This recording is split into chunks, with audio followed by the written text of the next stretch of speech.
Bonjour et bienvenue sur Optrad Archery, c'est Robin Gardeur et ça fait un moment que je ne vous ai pas fait de vidéo. Je sais que je vous ai promis de faire plus de vidéos, mais je vous promets, je vais essayer de vous en faire plus. Là ces derniers temps j'ai eu des petits soucis informatiques qui ont fait que je ne pouvais pas monter les vidéos et des soucis de caméra qui ont fait que je ne pouvais pas filmer les vidéos. Mais là, 2026 étant là et bien commencé, Optrad Archery prend de plus en plus d'ampleur, que ce soit au niveau de la chaîne YouTube ou au niveau de la boutique. Du coup, j'ai investi un petit peu et je vais pouvoir vous faire toujours des vidéos qui vont rester cool, mais j'espère de meilleure qualité. Alors, aujourd'hui, j'avais envie de vous parler de quelque chose, c'était de comment je détermine l'allonge de quelqu'un ou comment je détermine moi-même mon allonge pour tirer de façon la plus efficace. Alors, je vais vous mettre une petite vidéo où je suis en train de tirer et comme vous pouvez voir sur la vidéo, enfin, vous ne le voyez peut-être pas, mais moi je le sais parce que voilà, je connais un petit peu mon corps et mes ressentis.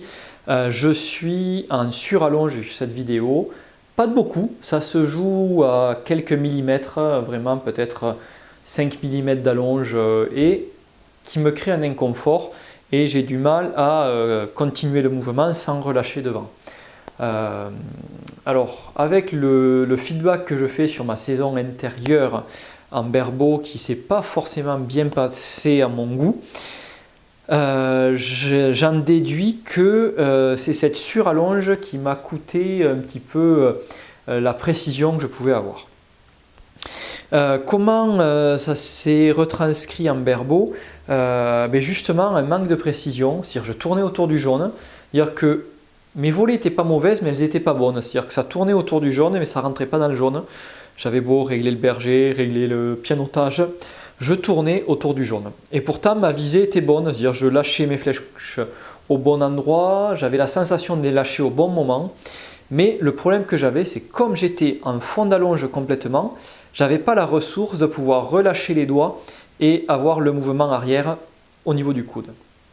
Donc c'est-à-dire engager l'omoplate, être attention au niveau du dos, relâcher progressivement les doigts pour que la main échappe la corde, ou que la corde échappe la main comme vous voulez. Alors comment bien déterminer son allonge?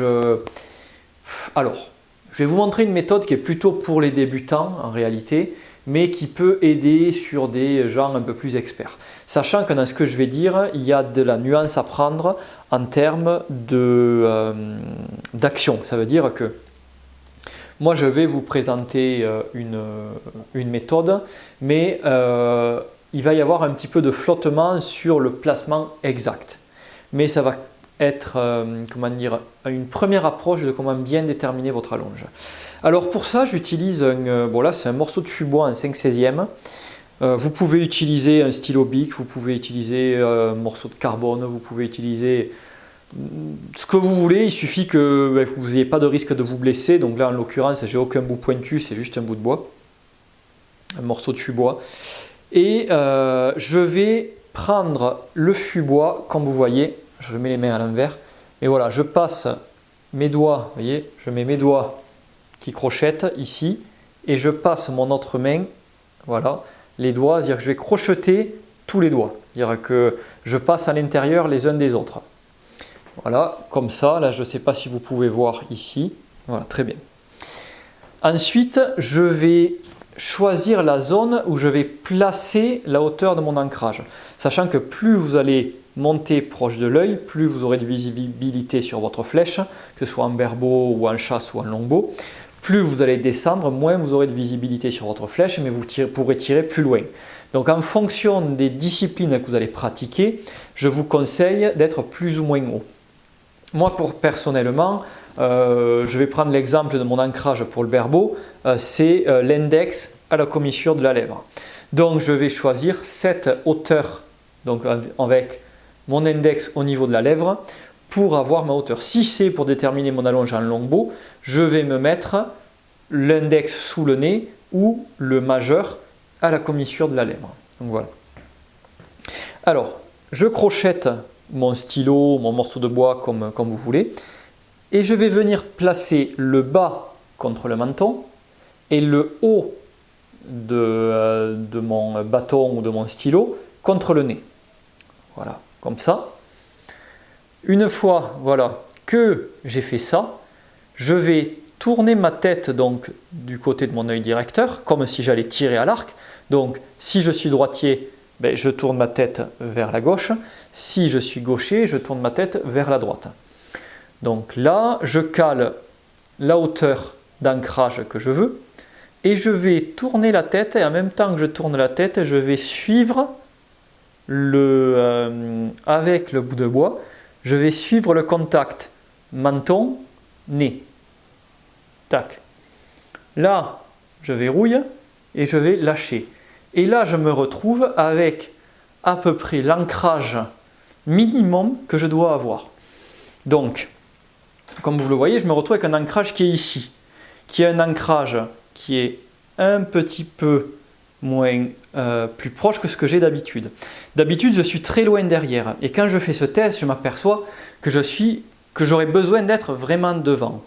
Donc là, j'ai deux choses qui s'apportent, qui arrivent face à moi. C'est-à-dire que je suis en surallonge.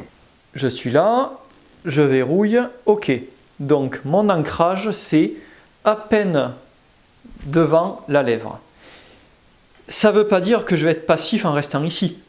Or, moi, ce que j'ai tendance à faire, c'est que j'ai tendance à aller trop muler en arrière. Ça veut dire que je veux déjà être en verrouillage arrière avant d'avoir engagé le relâchement de la main.